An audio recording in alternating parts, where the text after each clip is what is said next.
안녕하세요. 에베소서 성경 공부 네 번째 시간 시작하겠습니다.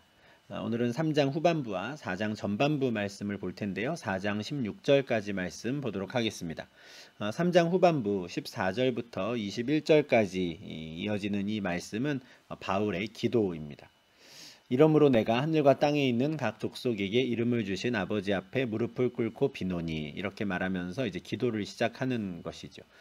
보통 우리가 기도한다 그러면 앉아서 하거나 또 우리 무릎을 꿇고 하는 게 우리 입장에서는 좀 자연스러운 자세인데, 유대인들에게는 사실 그렇지 않습니다. 유대인들은 서서 기도하는 게 기도의 기본 자세고요. 아주 가끔씩 이제 무릎을 꿇고 기도하는 모습들이 성경에 이제 한 번씩 나오는데, 그때는 아주 간절한 마음으로 애타게 주님께 간구하고 부르짖을 때의 자세로 무릎을 꿇었다, 이런 것들이 나오죠. 바울이 지금 그런 마음으로 기도하는 겁니다. 에베소 성도들을 위해서 기도하는데, 그 간절한 마음에 이제 무릎을 꿇고 기도하는 것이죠.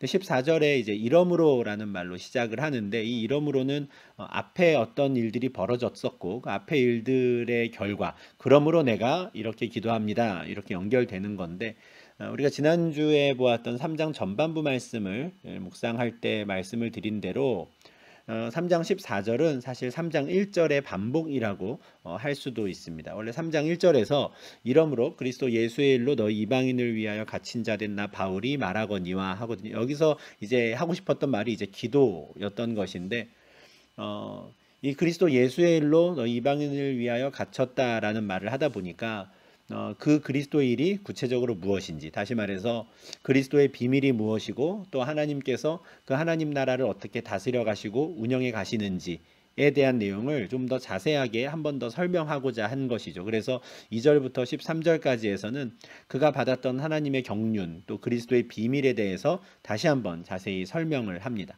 원래는 이제 기도를 좀 하려고 했는데, 에베소 교인들을 위한 기도를 내가 어떤 걸 하고 있는지를 알려주고 싶었는데, 그 전에 먼저 또 다시 한번 복음을 좀 들려주고 싶었던 것이죠. 그 설명을 제가 지난주에도 한번 드렸었는데, 그런 맥락으로 이 14절을 이해해 주시면 좋겠습니다. 그러니까 14절에 있는 이 이러므로는 원래는 1절에 있는 이러므로다인 거고요. 그러면 이 이러므로는 앞에 어떤 내용을 받는 것인가? 2장에 있는 내용을 받는 것이죠. 2장 13절에서 그러나 이제는 전에 멀리 있던 너희가 그리스도 예수 안에서 그리스도의 피로 가까워졌다, 이런 말씀을 전했습니다. 과거에는 유대인과 이방인 사이가 멀리 있었는데, 그러나 이제는 우리가 그리스도 안에서 가까워졌다. 상황이 많이 달라진 것이죠. 2장 14절 15절입니다. 그는 우리의 화평이신지라 둘로 하나를 만드셨다 해요. 예수 그리스도께서 유대인과 이방인 사이에 화평이 되어 주셔서 그 둘을 하나로 만드셨다 그래요. 그리고 유대인과 이방인을 그리스도 안에서 하나의 새로운 사람이 되게 하셨다는 거죠. 전혀 엉뚱한 곳에서 멀리 떨어져 있던 두 그룹의 사람들을 그리스도 안으로 부르시고는 한 명으로 만드셨다고, 한 사람으로 만드셨다라는 겁니다. 이런 일들이 이제 하나님의 경륜 또 그리스도의 비밀 가운데 이제 밝혀지게 되었고, 이제 이 복음을 전하기 위해 바울이 그렇게 애를 쓰고 다녔던 것이죠. 이렇게 완전히 과거와는 다른 상황이 벌어졌고, 그 결과 이제는 에베소 교회 공동체 안에 유대인과 이방인이 함께 거하게 된 겁니다. 그러므로 내가 하늘과 땅에 있는 각 족속에게 이름을 주신 아버지 앞에 기도한다 하는 것이죠.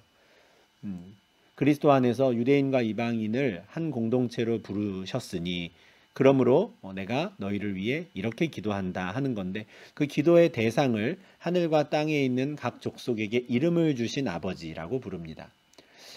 참 어떻게 이런 표현들을 쓸 수 있을까 싶을 정도로 이 단어 하나, 이 문장 하나에 참 많은 내용들을 좀 담고 있는데요. 하늘과 땅에 있는 각 족속이라 합니다. 우리가 그냥 땅에 있는 족속 그러면 우리가 아는 이런 여러 민족들을 떠올릴 수 있는데, 앞에 하늘과가 있죠. 하늘에 있는 족속은 누구일까? 천사들입니다. 그죠? 영적인 존재들을 말하는 거죠. 하늘과 땅에 있는 모든 족속, 하늘과 땅에 있는 모든 생명에게 이름을 주신, 이렇게 되는 거죠. 하나님께서 천지를 창조하셨습니다. 창세기 1장 1절 말씀이죠. 이때 창조하신 천지는 하늘과 땅, 온 우주 만물을 의미합니다. 그리고 그 온 우주 만물을 창조하신 하나님께서 무엇을 하십니까? 이름을 붙여주시죠. 빛을 낮이라 부르셨다. 어둠을 밤이라 부르셨다. 그렇게 되면서 이름이 생기게 됩니다.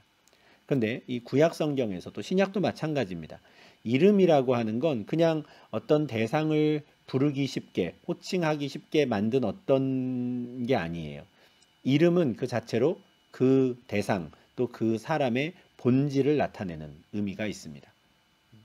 야곱이 야복강가에서 천사를 만나서 씨름을 하다가 그 천사가 야곱의 이름을 이스라엘로 바꾸어 주죠.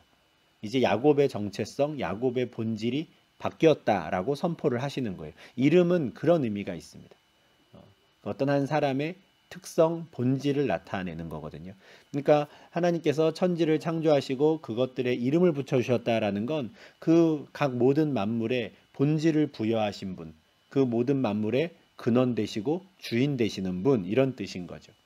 지금 바울은 그렇게 하늘과 땅의 모든 족속에게 이름을 주신 천지의 창조주시오 주관자재신 모든 만물의 근원 되신 그분께 간절히 기도하는 겁니다. 기도의 내용을 한번 보겠습니다. 그의 영광의 풍성함을 따라 그의 성령으로 말미암아 너희 속사람을 능력으로 강건하게 하시오며 믿음으로 말미암아 그리스도께서 너희 마음에 계시게 하시옵고 합니다. 본인이 이제 기도하는 모든 이 기도의 내용들이 그의 영광의 풍성함을 따라 이루어지기를 기도합니다. 영광의 풍성함이라고 하면은 참 막연하죠. 너무 추상적인 느낌이 들고요. 사실 우리 입장에서는 정확히 이것이 무엇인지 딱 그려지지가 않습니다. 안다고 해도 설명하기가 참 쉽지 않아요. 바울은 이것을 분명히 보았죠. 고린도 후서에 보면 그가 환상 가운데 셋째 하늘에 올라갔다 온 내용이 그 말씀이 있는데 그때 그는 하나님 나라의 영광을 분명히 보았습니다. 그래서 바울은 알고 하는 말이겠지만 사실 우리 입장에서는 굉장히 추상적이에요. 영광의 풍성함을 따라라는 게. 근데 이 에베소서에 보면은 이 풍성함이라고 하는 단어를 바울이 어떤 의미로 쓰는지는 좀 우리가 이해할 수 있는 말씀들이 좀 있습니다. 1장 7절에서 우리는 그리스도 안에서 그의 은혜의 풍성함을 따라 그의 피로 말미암아 속량 곧 죄사함을 받았다 해요. 하나님의 은혜가 풍성해서 우리가 죄사함을 받았다는 거거든요. 그러니까 하나님의 은혜라는 것이 어떤 한 공간 또는 어떤 한 그릇에 그냥 딱 맞게 차는 게 아니라 자꾸 흘러 넘치는 거죠. 그게 그런 풍성함입니다. 하나님의 은혜가 너무 풍성해서 차고 넘치고 흘러 넘쳐서 어디까지 이르는 것이냐면 우리의 죄사함까지 이르게 되는 것이죠. 2장 7절에도 은혜의 지극히 풍성함이라는 표현이 나와요. 그리스도 예수 안에서 우리에게 자비하심으로써 은혜의 풍성함을 오는 여러 세대에 나타내려 하심이라.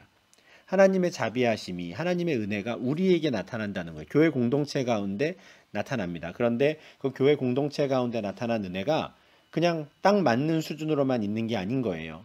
교회 공동체 밖으로 흘러 넘칠 정도로 부어지는 것, 그게 풍성함이거든요.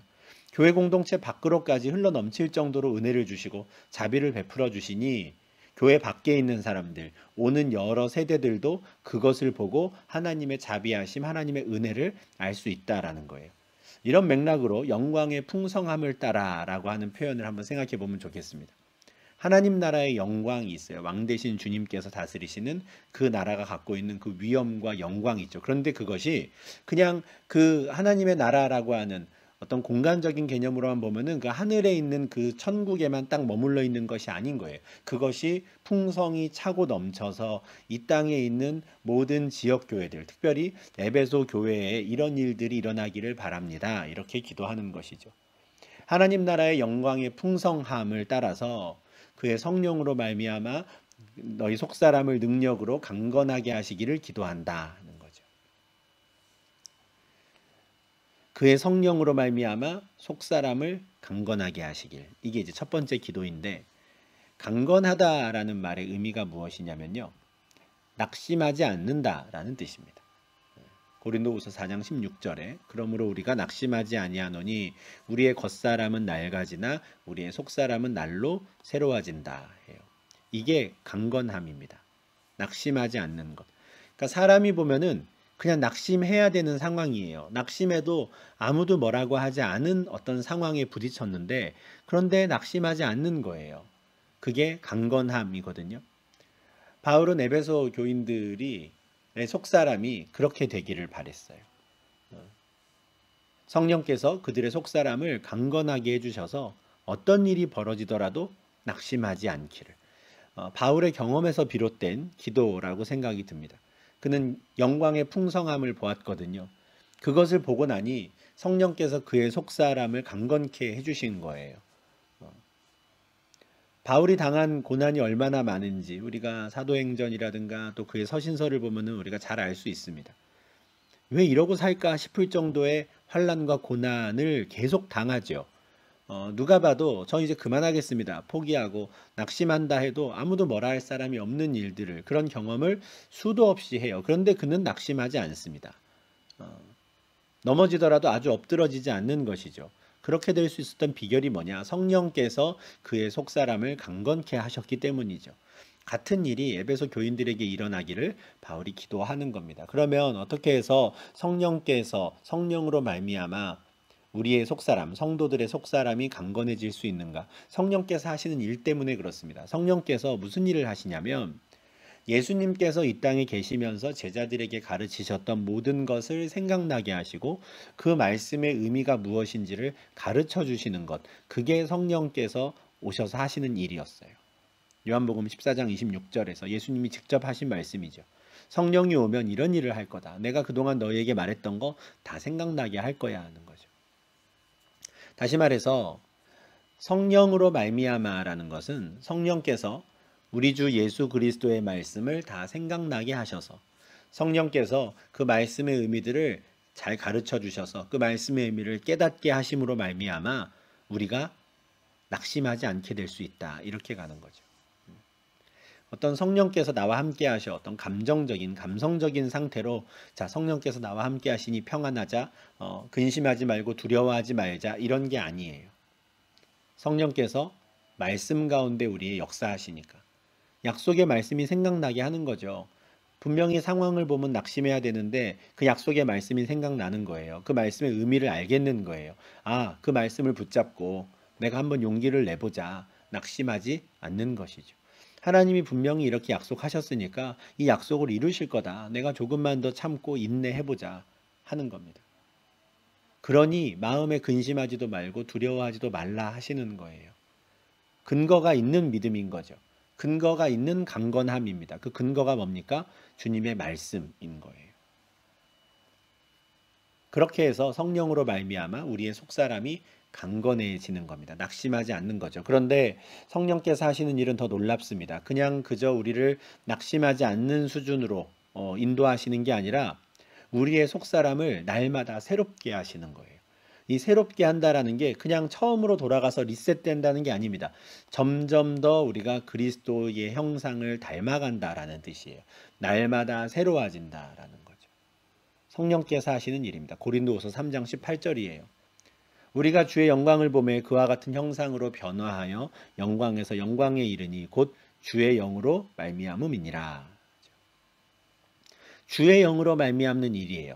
성령으로 말미암아 우리가 그리스도와 같은 형상으로 변화되는 것이죠.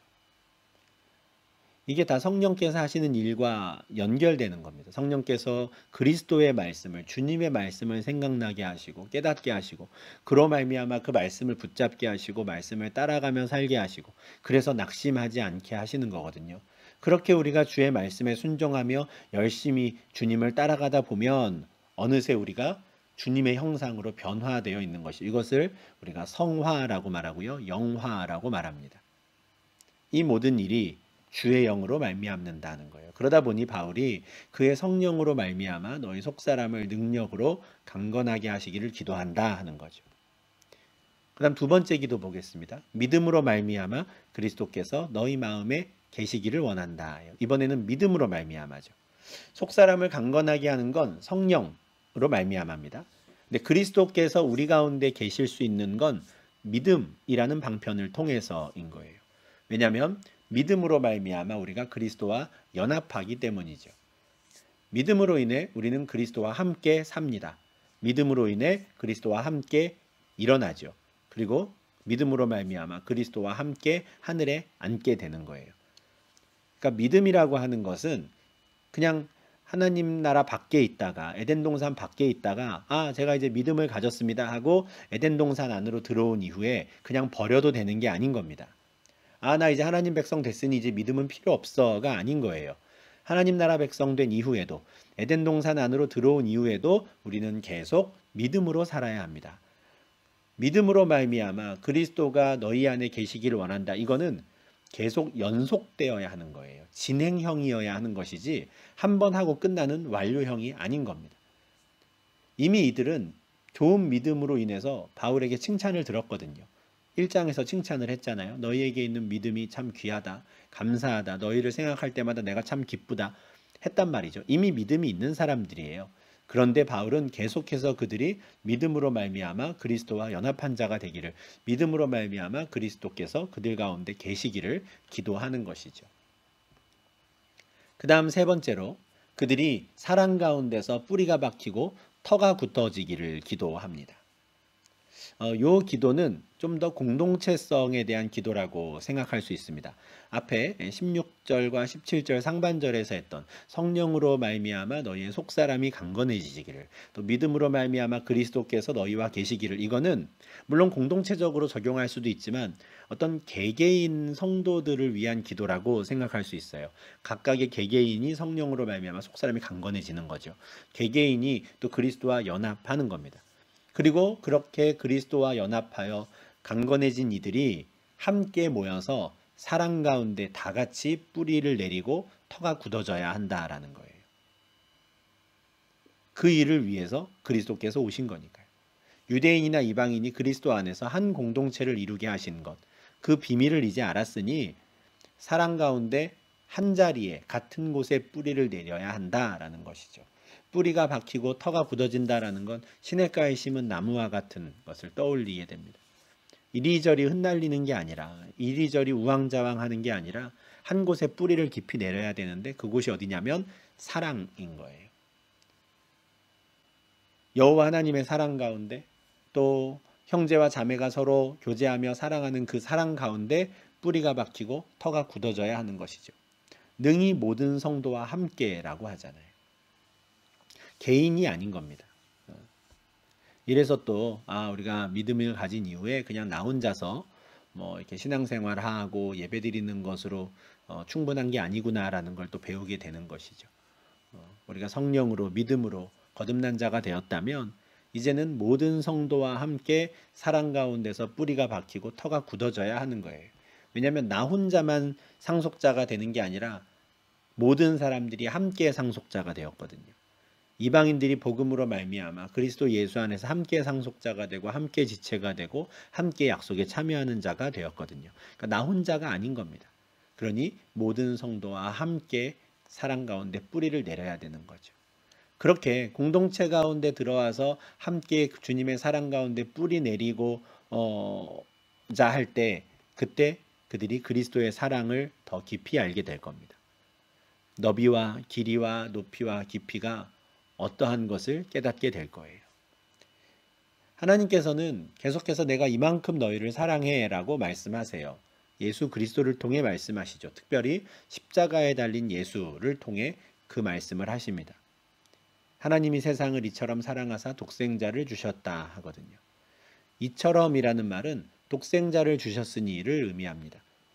독생자를 주실 만큼 하나님이 세상을 사랑하셨다라는 거예요.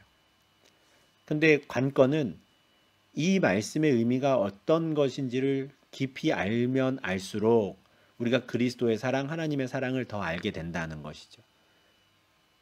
사실 이거는 좀 시간이 필요한 일인 것 같아요. 물론 어떤 분들은 처음부터 믿음을 갖게 된 그때부터 나를 위해 하나님이 독생자를 주셨다고, 이 세상을 위해 독생자를 주셨다고, 그 사랑이 참으로 크구나라는 걸 정말 가슴 깊이 절절히 또 깨닫게 되는 분들이 계시지만, 대부분의 경우에는 신앙생활을 같이 열심히 하다 보면 점점 더 그 말씀의 의미를, 하나님의 사랑의 의미를 더 깊이 알게 되는 것 같아요. 바울이 원했던 게 그런 것 같습니다. 사랑 가운데서 모든 성도가 함께 뿌리를 내리고 같이 신앙생활을 하면서 점점 더 그 그리스도의 사랑을 알게 되기를 기도하는 거예요. 얼마나 우리를 사랑하셨으면 독생자를 주셨을까라고 하는 그 사랑의 너비와 길이와 높이와 깊이를 깨닫게 되기를 바라고, 그것을 깨달으면 깨달을수록 어떻습니까? 그들은 하나님의 충만하심을 닮아가는 것이죠. 하나님께서는 충만하신 분이거든요. 완전한 분입니다. 그런데 그 하나님의 완전함이 교회 공동체 가운데 나타나야 하는 거예요. 그러기를 바라며 기도하는 것이죠. 4장 13절에서는 바울은 이것을 그리스도의 장성한 분량이 충만한 데까지 이르러야 한다, 이렇게 표현해요. 하나님께서 완전하시니, 하나님께서 충만하시니 그 사랑을 받은 자들의 모임, 교회 공동체도 그래야 하는 것이죠. 이것이 에베소 교회를 향한 바울의 기도입니다. 그리고 기도를 하고 20절과 21절에서 그는 이렇게 마무리합니다. 우리 가운데서 역사하시는 능력대로 우리가 구하거나 생각하는 모든 것에 더 넘치도록 능히 하실 이에게 교회 안에서와 그리스도 예수 안에서 영광이 대대로 영원 무궁하기를 원하노라. 아멘. 이제 마치는 기도인데, 바울은 자신이 기도했던 이 모든 내용들을 하나님께서 에베소 성도들 가운데 이루실 것을 믿습니다. 어떻게 그것을 이루실 수 있느냐? 하나님께는 능력이 있으시니까요. 에베소 성도들 가운데 일하시는 그 하나님의 능력이 있다는 걸 아는 거예요. 이미 지금까지도 하나님께서 많은 능력을 나타내셨고 그 일을 행하셨는데 앞으로도 그러실 거다라는 걸 믿고 그 믿음으로 기도하는 것이죠. 바울은 앞서 기도를 시작할 때는 온 하늘과 땅의 모든 족속에게 이름을 주신 분께 기도한다 했는데, 기도를 마칠 때에는 그분을 또 이렇게 표현합니다. 우리가 구하거나 생각하는 모든 것에 더 넘치도록 능히 하실 이에게, 이렇게 표현해요. 이것도 참 멋진 표현이죠.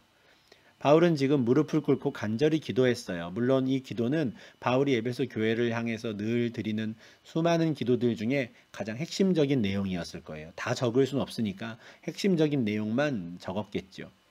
그런데 내가 에베소 교회를 생각하며 간구했던 것, 이런 일이 그들에게 일어나면 좋겠다, 하나님께서 이런 은혜를 베풀어 주시면 좋겠다라고 생각하며 기도했던 그 모든 것보다도 얼마든지 더 넘치도록 하실 분에게, 이런 뜻이죠. 참 귀한 기도죠. 그렇거든요. 우리가 나를 위한 기도이든 아니면은 내가 사랑하는 누군가를 위한 기도이든 가장 좋은 게 뭘까를 고민해서 하나님, 이런 일들이 우리 가운데 일어나길 원합니다 하고 우리가 기도를 하거든요. 그런데 우리가 생각하는 그 가장 좋은 것이 정말 하나님께도 가장 좋은 것일까? 하나님께도 그게 최선일까? 하는 거죠. 바울은 그렇지 않다는 걸 아는 거예요. 자기가 상상도 못할 그 더 좋은 무엇인가, 더 넘치도록 무엇인가를 베풀어 주실 그 하나님의 능력을 아는 거죠. 그러니 간절히 기도한 후에 이렇게 마무리를 하는 겁니다. 우리가 구하거나 생각하는 모든 것에 더 넘치도록 능히 하실 분께 제가 기도를 드립니다. 참 좋은 기도라고 생각합니다. 우리도 이런 믿음을 가지고 우리가 기도할 수 있으면 좋겠어요. 그리고 그런 일들이 교회 공동체 가운데 실제로 일어날 때 교회 안에서와 그리스도 예수 안에서 영광이 대대로 영원 무궁하기를 원하노라 하고 기도를 마쳐요. 하나님께 영광을 돌리는 것이죠. 14절부터 이제 이렇게 21절까지 바울이 에베소 교인들을 위해 기도했습니다. 2장에서는 어떻게 해서 에베소 교회가 세워지게 되었는가를 설명했어요. 그리스도 예수 안에서 유대인과 이방인이 한 몸이 되었다. 그리스도 예수께서 하신 일이다. 이걸 2장에서 말했고요. 그러니 너희가 이제 앞으로 할 일은 이런 것이다를 말을 해주고 싶은 거예요. 그런데 그들에 대한 권면을 4장에서 하고요. 그와 같은 권면을 하기 전에 3장에서 그들을 위해 먼저 기도한 겁니다. 그리스도 예수 안에서 이들을 한 몸 이루게 하신 그 하나님께 먼저 기도하는 거죠. 이런 일들을, 이런 은혜들을 그들에게 베풀어 주십시오. 그리고 기도를 마치고 4장에서 그리스도 안에서 하나된 유대인과 이방인들이 더 그 하나됨을 잘 유지하고 더 발전시키기 위해서는 무엇을 어떻게 해야 하는가에 대한 권면의 말씀을 전하기 시작합니다.